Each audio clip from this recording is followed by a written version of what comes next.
Pada tanggal 15 Agustus 1945, Kaisar Hirohito memerintahkan penghentian permusuhan terhadap sekutu. Setelah sebelumnya, yaitu pada tanggal 14 Agustus 1945, sekutu menjatuhkan bom atom di kota Hiroshima dan Nagasaki. Berita tentang kekalahan Jepang sangat dirahasiakan, bahkan semua siaran radio di Indonesia disegel oleh Jepang. Ternyata siaran tersebut tertangkap di Indonesia dan Sultan Syahrir mendengarkannya.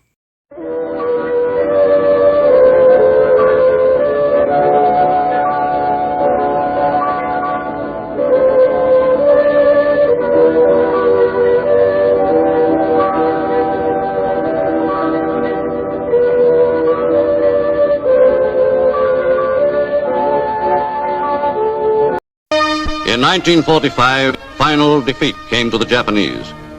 3 days after the war's end, Sore hari setelah mendengar berita kekalahan Jepang, Sultan Syahrir dan para golongan muda mengadakan rapat di Jakarta. Kita di sini untuk membicarakan tentang kemerdekaan Indonesia.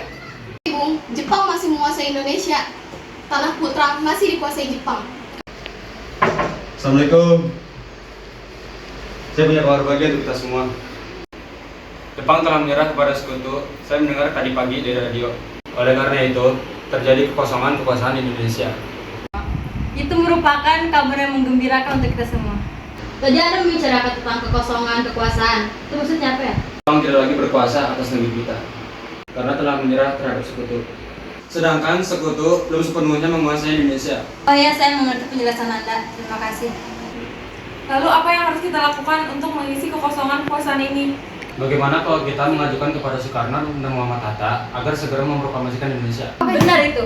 Jepang sudah tidak lagi berwenang di tanah kita. Kita harus memanfaatkan kesempatan ini.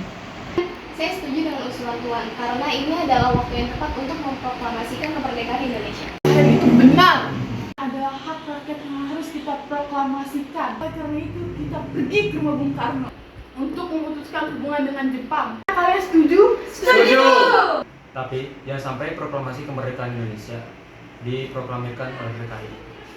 Kenapa kau berpendapat demikian, saudara? Karena PPKI adalah badan pembentukan dari Jepang. Kita tidak ingin ada campur tangan dengan Jepang dalam proklamasi kemerdekaan kita sendiri. Sepakat untuk menolak berbagai hadiah dari Jepang. Nah, kemerdekaan kita yang menyusul sendiri. Kalau begitu, kita semua harus pergi ke kediaman Soekarno untuk menyampaikan kabar ini. Golongan muda tiba di kediaman Soekarno di Jalan Pegangsaan Timur 056 Jakarta dengan maksud menyampaikan hasil keputusan rapat. Assalamualaikum. Sebentar. Waalaikumsalam. Karenanya ada, kami ingin bertemu dengannya. Kang Mas ada keperluan apa ya? Begini Bu, ada hal yang penting yang ingin dibicarakan. Oh, kalau begitu silakan masuk. Saya panggilkan Soekarno dulu. Kang Mas, ada yang datang mencari. Siapa Bu? Anak muda mencari, ingin bicara penting katanya. Baiklah, saya akan menemuinya. Duduk, ada maksud apa saudara-saudara datang kemari? Begitu saja memproklamasikan kemerdekaan. Kita harus membicarakan dalam rapat PPKI. Tidak bisa membahas ini dalam rapat PPKI karena PPKI dibentuk oleh Jepang, kemerdekaan Indonesia sendiri. Ya. Kemudian bangsa lain. Begitu memang seharusnya rapat PPKI ini. Apakah kita harus menunggu janji Jepang untuk kemerdekaan bangsa ini? Kita bisa memproklamirkan kemerdekaan bangsa ini. Mengapa harus menunggu janji Jepang? Kekuatan segelintir ini tak akan mampu mengalahkan armada Jepang. Coba kalian perlihatkan mana bukti kekuatan yang diperhitungkan itu. Apa tindakan kalian untuk menyelamatkan wanita dan anak-anak jika terjadi pertumpahan darah? Bagaimana cara kita untuk mempertahankan kemerdekaan? Bayangkan bagaimana kita akan tegak di atas kekuatan itu sendiri. Tapi Bung, semakin cepat kita memproklamasikan kemerdekaan ini, semakin cepat juga kita mengakhiri penderitaan rakyat yang diderita selama ini. Inilah yang sudah ditunggu oleh bangsa kita selama ini. Baiklah, tapi PRI saya berunding dengan para golongan tua. Baiklah kalau begitu kami mau mencari undur diri terlebih dahulu. Karena masing-masing mempertahankan pendapatnya, keempat golongan muda tersebut berpamitan kepada Bung Karno. Mereka bergegas meninggalkan kediaman Bung Karno dengan wajah kesal. Kemudian Soekarno meminta para golongan tua untuk datang ke kediamannya dan membicarakan permasalahan tersebut. Bagaimana ini cara memproklamasikan kemerdekaan, Bung? Tapi kita tidak boleh gegabah, Bung. Kita harus mempersiapkannya secara matang. Saya setuju. Menurut saya yang terpenting adalah menghadapi sekutu yang hendak kembali di negeri ini. Itu masalah kemerdekaan yang akan dilaksanakan pada sidang PPKI tanggal 15 Agustus. Gimana, Bung? Ya lagi pula mereka masih muda, pikiran mereka masih pendek. Baiklah Bung, berarti kita semua sepakat. Baiklah, kita semua sepakat. Meski berat hati dengan keputusan Soekarno, para pemuda yang telah meninggalkan kediaman Soekarno tidak putus asa. Mereka pun menyusun strategi bagaimana membujuk Soekarno dan Hatta untuk memproklamasikan kemerdekaan sesegera mungkin. Akhirnya mereka memutuskan untuk mengasingkan kedua tokoh tersebut ke Rengas Dengklok agar terhindar dari pengaruh Jepang di Jakarta. Bagaimana jika di Rengas Dengklok? Bagaimana kalau kita mengasihkan insinyur Soekarno dan Soekarno Hatta keluar dari Jakarta? Dan tujuannya mereka jauh dari pengaruh Jepang. Suatu kota ini di dan Kerawang, tempat yang ini merupakan markas peta yang dipimpin oleh Soeharto dan letaknya di bawah mengadop peta Jakarta yang dimiliki hubungan erat dengan Raiden di Jakarta. Para pemuda pun menyetujui ide Darwis tersebut. Pada malam hari, IR Soekarno dan Mohatta dibawa oleh sekelompok pemuda menuju Rengas Dengklok. Rombongan ini berangkat dari kediaman Soekarno yang diawal oleh pasukan peta di bawah pimpinan Darwis. Hilangnya Soekarno dan Mohatta secara misterius pagi itu menimbulkan kepanikan di kalangan para pemimpin di Jakarta. Peristiwa ini baru diketahui oleh Ahmad Soebarjo pukul 8 pagi. Apakah saudara tahu keberadaan Bung Karno dan Bung Hatta? Saya tidak tahu, Bung. Katakanlah padaku di mana mereka sekarang. Dan aku akan menjamin keselamatan mereka ketika mereka kembali di Jakarta. Dan aku akan menjamin kemerdekaan untuk kalian di esok harinya. Apakah Anda bersumpah untuk itu? Kamu percaya kepadaku, nak? Baiklah, kami akan menunjukkan tempatnya di Rengas Dengklok. Rombongan IR Soekarno dan Mohatta tiba di Rengas Dengklok dengan selamat pada waktu subuh tanggal 16 Agustus 1945. Soekarno dan Hatta berada sehari penuh di sana. Soekarno, Hatta, Maaf atas kelancaran kami ini, Bung. Ini demi keselamatanmu. Kami ingin membicarakan kembali tentang proklamasi, Bu. bukankah Soekarno sudah mengatakan masalah ini akan dibahas di sidang PPKI? Kenapa harus menunggu PPKI? PPKI itu buatan Jepang. Ingin memproklamasikan kemerdekaan tanpa campur tangan Jepang. pendapat ini benar, namun kita masih terlalu dini untuk memproklamasikan kemerdekaan karena kita masih membutuhkan bantuan Jepang. Bagaimana jika perkataan Jepang itu hanya janji manis? Apa yang harus Anda lakukan? Apakah selamanya kita menunggu janji Jepang itu? Kita harus memproklamasikan kemerdekaan itu segera juga demi rakyat-rakyat kita yang telah bertahun-tahun terbelenggu oleh penjajah di tanah mereka sendiri. Mereka berhak bebas dan sekaranglah. Tenang-tenang saudaraku sekalian, mari kita bicarakan semua ini dengan kepala dingin, oke? Bung Saleh dan Bung Darwis, tolong lepaskan mereka. Tapi apakah kita bisa? Apakah ini semua mungkin kita lakukan? Mungkin, asal kita berusaha, pasti kita bisa. Lagi pula, para pemuda Jakarta sedang menyusun strategi pertahanan untuk mencegah serangan dari Jepang ataupun sekutu yang tidak menerima proklamasi negara kita ini. Bagaimana Bung Karno? Baiklah, saya setuju. Kita akan memproklamasikan kemerdekaan ini tanpa campur tangan Jepang. Pada pukul 17.30 sore, rombongan dari Jakarta yang dikawal oleh peta tiba di Rengas Dengklok untuk menjemput Soekarno dan Hatta. Syukurlah kalian baik-baik saja di bagaimana keputusannya. Kami setuju bahwa kemerdekaan akan dilaksanakan tanpa campur tangan Jepang. Lalu kapan kita akan melaksanakannya? Bagaimana kalau besok pasukan Jakarta sudah siap? Jika mungkin iya, kita akan melaksanakannya besok pagi. Baiklah.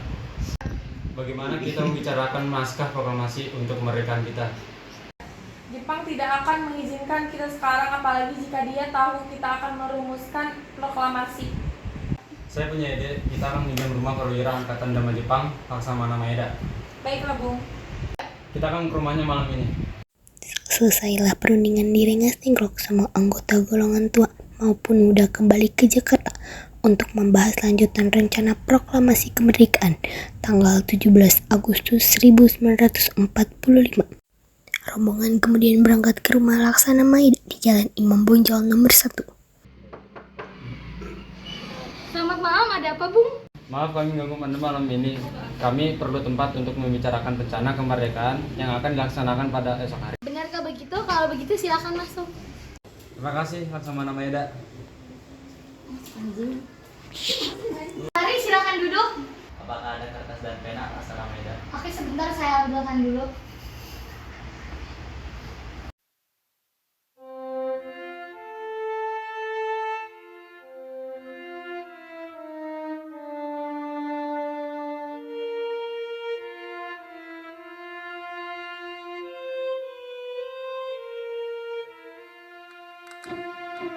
Bagaimana dengan penandatanganan naskah ini?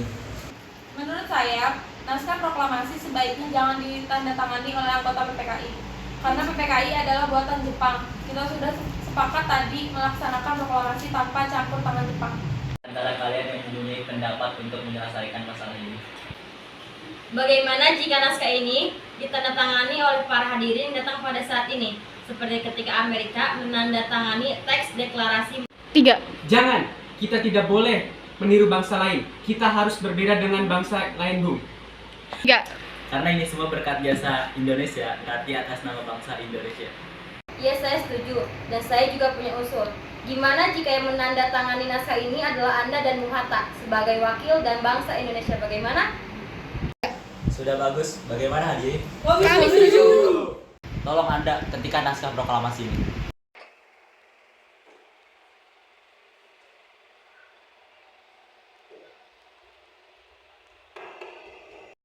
Sayuti Malik pun mengetik teks tersebut. Semua persiapan proklamasi rampung pada pukul 4.30 waktu Indonesia Barat. Lalu semua hadirin pulang ke rumah masing-masing dengan perasaan gembira. Kemudian para pemuda mengirimkan kurir-kurir untuk menyampaikan bahwa saat proklamasi telah tiba. Mereka juga mengatur pelaksanaan penyiaran berita proklamasi kemerdekaan, menyebarkan beberapa pamflet ke penjuru Jakarta dan sekitarnya.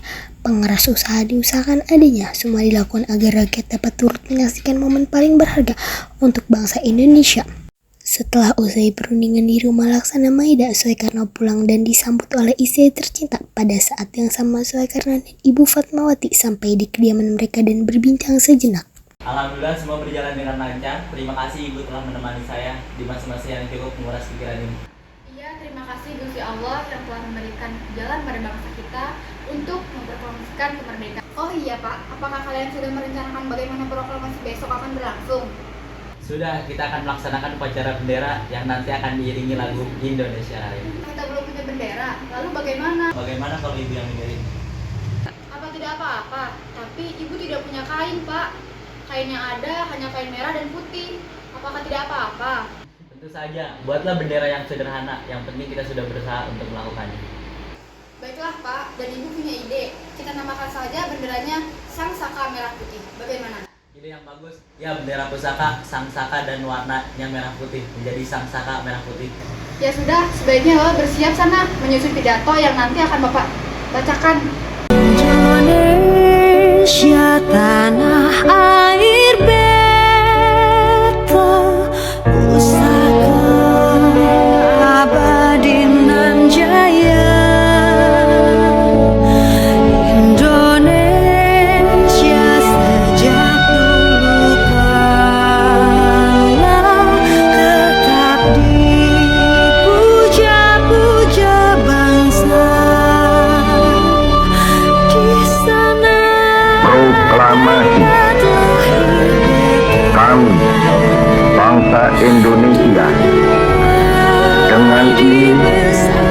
menyatakan kemerdekaan Indonesia.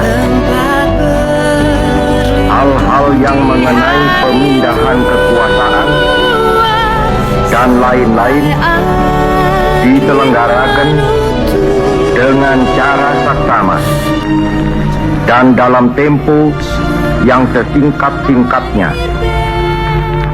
Jakarta, 17 Agustus 1945. Peristiwa proklamasi tak berlangsung lama. Peristiwa itu telah mengubah segala sendi kehidupan bangsa Indonesia. Peristiwa proklamasi kemerdekaan telah menjadi pembentuk puncak perjuangan bangsa Indonesia.